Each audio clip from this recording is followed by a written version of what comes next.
जो आप 3 गुंबद सुनते हैं बार बार, दरअसल यही वो 1, 2, 3 ये 3 गुंबद हैं जो दीवार पर बताया जाता है कि टिके हुए हैं। इनके नीचे पुरानी दीवार और उसके ऊपर ये 3 गुंबद बने हुए हैं। इसके अलावा ये काशी विश्वनाथ का जो कॉरिडोर है, यहां पर ये नंदी है और इन्हीं नंदी के लिए कहा जाता है कि जो हिंदू परंपरा है उसमें नंदी का मुख हमेशा शिवलिंग की तरफ होता है। तो अब जबकि सर्वे की टीम यहां पर पहुंची ज्ञानवापी मस्जिद परिसर में सर्वे करने के लिए, तो हिंदू पक्ष ये दावा कर रहा है कि नंदी का मुख जो है वो दरअसल इसी वुजू खाने की तरफ है और वुजू खाने के भीतर ही जो पानी है, जो तालाब बताया जा रहा है, जो ऊपर से ढका हुआ है, वहीं पर हिंदू पक्ष की तरफ से दावा किया जा रहा है कि यहीं पर बाबा मिल गए, यहीं पर शिवलिंग है, जिसको मुस्लिम पक्ष की तरफ से बताया जा रहा है कि दरअसल ये फव्वारे का हिस्सा है। तो कुल मिलाकर ये नंदी का मुख इसी तरफ और ये वो पूर्वी दीवार इस मस्जिद की, जिसको लेकर याचिका भी लगाई गई है कि साहब मस्जिद की पूर्वी दीवार को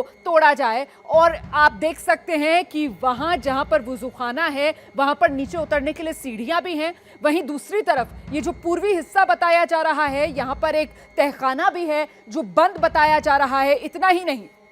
ये वो मां श्रृंगार गौरी वाला कॉरिडोर है, यहां पर वो दीवार है जहां पर श्रद्धालु जाते हैं और मां श्रृंगार गौरी की पूजा अर्चना करते हैं। वहीं दूसरी तरफ आप देख सकते हैं कि मस्जिद जो है ये ज्ञानवापी मस्जिद, इसके 3 दरवाजे जो हैं वो बंद हैं, सिर्फ एक दरवाजा खुला हुआ है जिससे आवाजाही होती है। और साथ ही चारों तरफ इस मस्जिद परिसर में ये जो आप देख रहे हैं हाईलाइट होती हुई ये बाउंड्री की लाइन, ये वो बैरिकेडिंग है जिससे पूरी तरीके से ये इलाका सुरक्षित है। तो कुल मिलाकर नंदी और शिवलिंग जहां मिलने का दावा किया जा रहा है, उसके बीच का जो फासला है वो 83 फीट का है और यहीं पर वो मस्जिद की पूर्वी दीवार, मस्जिद के पूर्वी हिस्से की दीवार, जिसको लेकर याचिका लगाई गई है कि इस दीवार को भी तोड़ा जाए। हिंदू पक्ष सिर्फ उस दीवार को तोड़ने की बात नहीं कर रहा है, बल्कि तालाब के भीतर से जो शिवलिंग मिलने का दावा है उसे भोग लगाकर पूजा करने का अधिकार मांगा जा रहा है।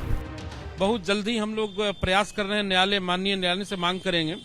क्योंकि भगवान का जब विग्रह मिल गया है तो बिना पूजन और भोग के तो रह नहीं सकते हैं।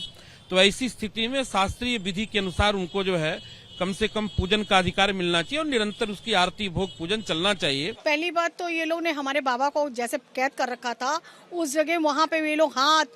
थूकते थे, उसको देख करके तो मुझे बहुत ज्यादा तो पहले तो गुस्सा आया और जितना मेरे आंसू निकल सकते थे उतना मैंने भगवान के प्रति मेरे आंसू लगा कि इन लोगों ने मेरे भगवान को कैसे कैद किया और मेरे भगवान के सामने कैसे कैसे ये लोग ये हरकतें करते थे। अभी तो सिर्फ तालाब के सर्वे से सामने आए तथ्यों पर चर्चा हो रही है, जबकि तालाब से लेकर तहखाने तक बहुत कुछ है जो अभी सामने आना बाकी है। 3 दिन के सर्वे में 10 घंटे से ज्यादा के वक्त का वीडियो, जबकि 1500 से ज्यादा फोटो लिए गए हैं। याचिकाकर्ता सोहन लाल का दावा है कि सर्वे के आखिरी दिन उन्होंने तहखाने तक जाने वाली दीवारों पर घंटियों की आकृति से लेकर संस्कृत के श्लोक तक देखे हैं।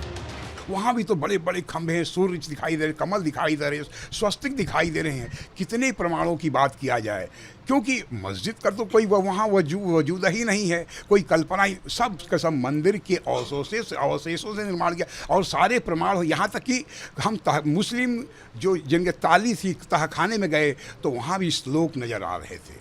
वहाँ भी हिंदू देवताओं की जो ताखे होते हैं जिसमें दिए जलाए जाते हैं, मूर्तियाँ रखी जाती, वह सब अवशेष थे।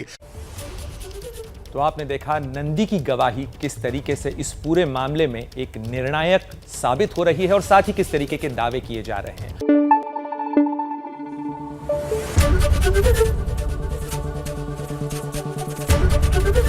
एबीपी न्यूज आपको रखे आगे।